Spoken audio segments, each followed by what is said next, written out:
একটা পুরুষ তখনই কান্না করে যখন পরিবারের জন্য কঠোর পরিশ্রম করে যায়, অথচ বোঝার মতো তাকে কেউ থাকে না। শেষবারের মতো আর একবার চেষ্টা করে দেখি। পৃথিবীর এই স্বপ্নটাই হাজার মানুষকে জন্ম দিয়েছে। অভাব আর অভিযোগ এমন একটা জিনিস যা অন্যের কাছে না বলাটাই ভালো।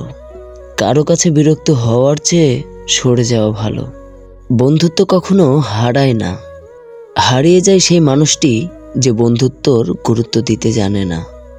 মন খারাপ হতে গেলে বড় কোনো কারণ লাগে না, ছোট্ট একটা কারণই যথেষ্ট। অর্থই সব, এটাই নিশ্চিত। অর্থ থাকলে মনে শান্তি থাকবে। মানুষ পরিস্থিতির কাছে সবসময়ই অসহায়। মানুষ ইচ্ছে করে কখনো কষ্ট পেতে চায় না, কারো কাছে লজ্জিত হতে চায় না। কিন্তু ভালোবাসলে কষ্ট পেতে হবে জেনেও মানুষ ভালোবাসতে ভালোবাসে।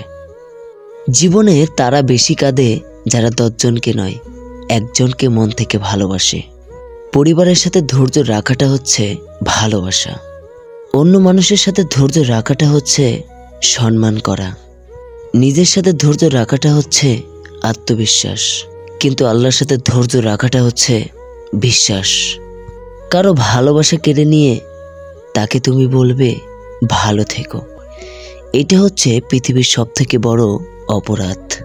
বিশ্বাস ছাড়া কোনো সম্পর্ক বেশি দিন যায় না।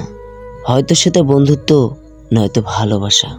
তুলসী পাতা না হয়ে তামাক পাতা হও, যাতে যে তোমাকে পোড়াবে সেও পুড়ে ছাই হয়ে যাবে। আজকের দিনের ভদ্রতার কোনো মূল্য নেই, কারণ ভদ্রলোককে সবাই দুর্বল মনে করে।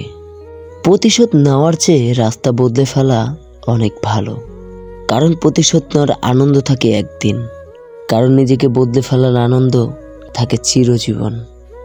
ধন্যবাদ সবাইকে পুরো ভিডিওটা দেখার জন্য। ভালো লাগলে চ্যানেলটি সাবস্ক্রাইব করে পাশে থাকবেন।